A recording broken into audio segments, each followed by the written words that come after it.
Kitab Ester. Ini adalah salah satu kitab yang sangat menarik dan tidak biasa dalam Alkitab. Kisahnya terjadi sekitar lebih dari 100 tahun setelah pengasingan bangsa Israel dari tanah perjanjian ke Babel. Dan meskipun beberapa orang Yahudi telah kembali ke Yerusalem, ingat Esra dan Nehemia, namun banyak juga yang tidak. Jadi kitab Ester berkisah tentang komunitas orang Yahudi di kota Susan, ibu kota dari kerajaan Persia kuno. Tokoh utama dalam kitab ini adalah dua orang Yahudi, Mordekai dan keponakannya bernama Ester. Lalu ada raja Persia yang suka mabuk-mabukan dalam kisah ini. Dan ada pejabat Persia yang bernama Haman, dia sangat licik. Nah, kitab ini sangat tidak biasa dalam Alkitab khususnya karena nama Tuhan tidak pernah disebutkan. Bahkan satu kali pun.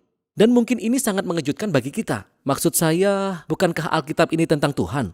Tetapi ini adalah cara cerdas penulis yang tidak pernah diketahui identitasnya. Kitab ini mengundang kita untuk membaca sambil mencari keterlibatan Tuhan. Dan ada banyak tanda-tanda mengenai hal itu di banyak bagian dalam cerita.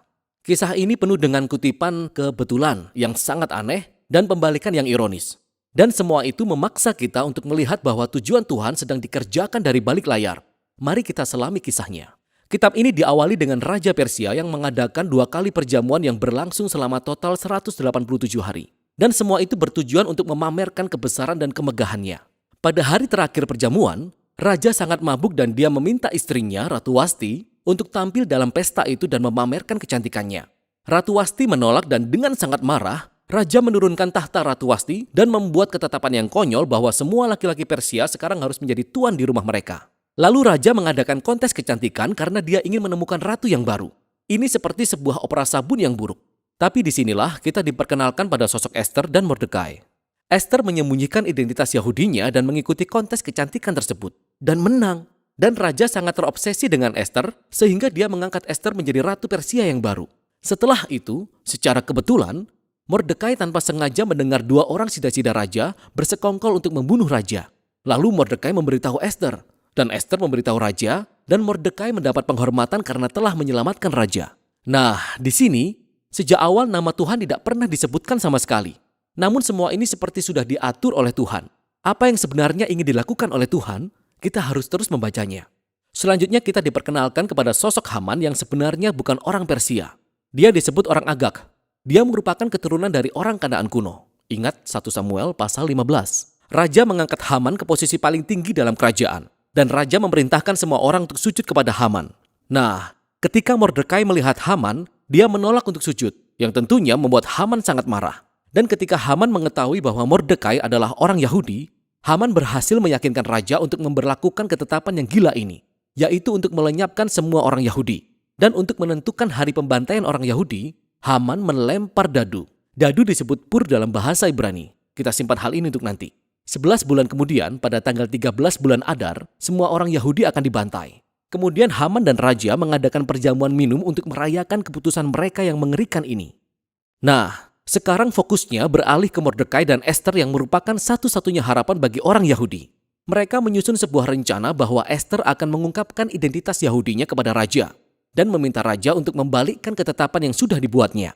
Tetapi datang kepada Raja tanpa undangan khusus menurut hukum Persia merupakan sebuah tindakan yang bisa diganjar dengan hukuman mati. Jadi dalam sebuah pernyataan kunci, Mordekai yakin bahwa andai kata Ester tetap diam, pembebasan untuk orang-orang Yahudi akan datang dari pihak lain. Dan kemudian Mordekai bertanya dengan lantang. Dia berkata, siapa tahu, mungkin justru untuk saat yang seperti ini, engkau beroleh kedudukan sebagai ratu.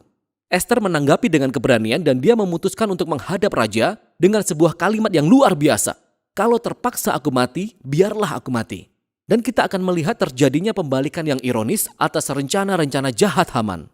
Jadi Ester menjamu Raja dan Haman dalam perjamuan pertama. Dan Ester mengatakan bahwa dia ingin membuat permohonan khusus kepada mereka berdua dalam perjamuan eksklusif di hari berikutnya.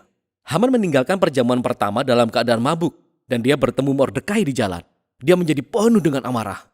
Dan Haman menyuruh mendirikan tiang gantungan supaya Mordekai bisa digantung di situ keesokan paginya. Tidak ada yang lebih buruk bagi orang Yahudi dan bagi Mordekai. Namun, seketika kisahnya berubah.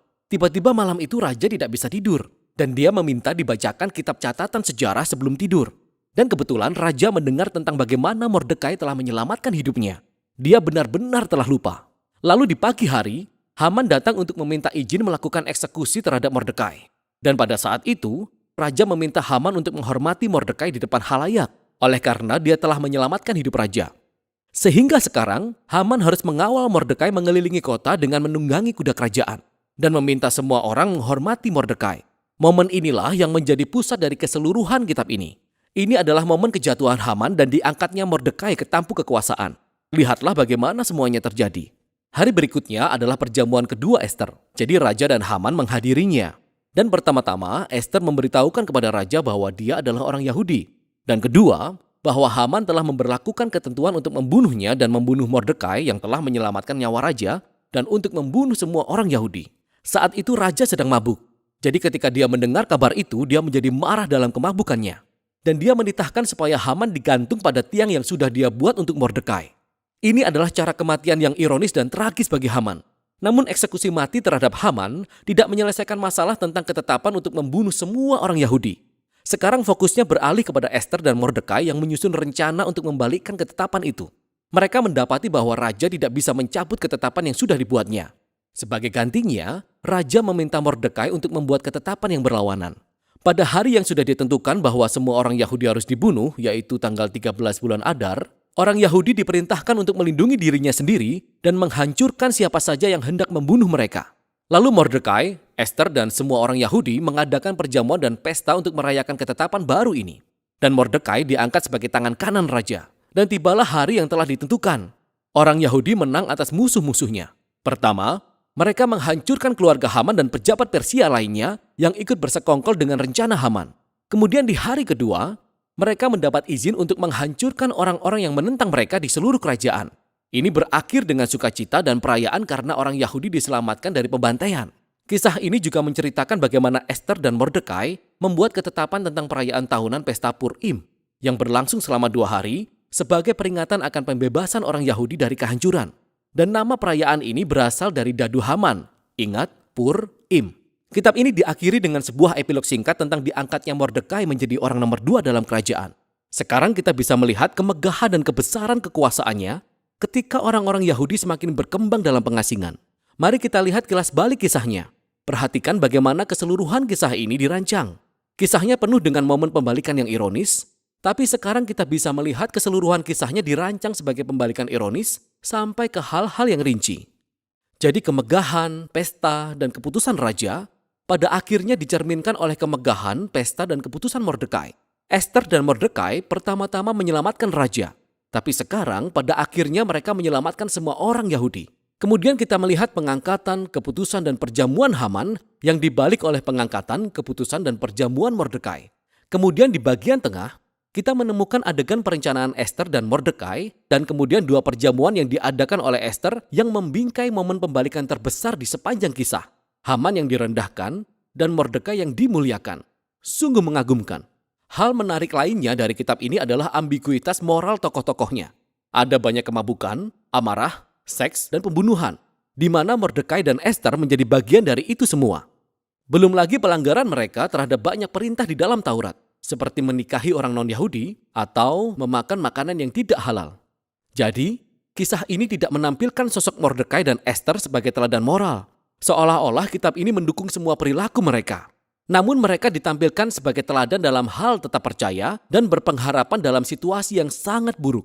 Sehingga kitab Ester sampai kepada sebuah pertanyaan yang muncul di bagian awal. Mengapa nama Tuhan tidak pernah disebutkan?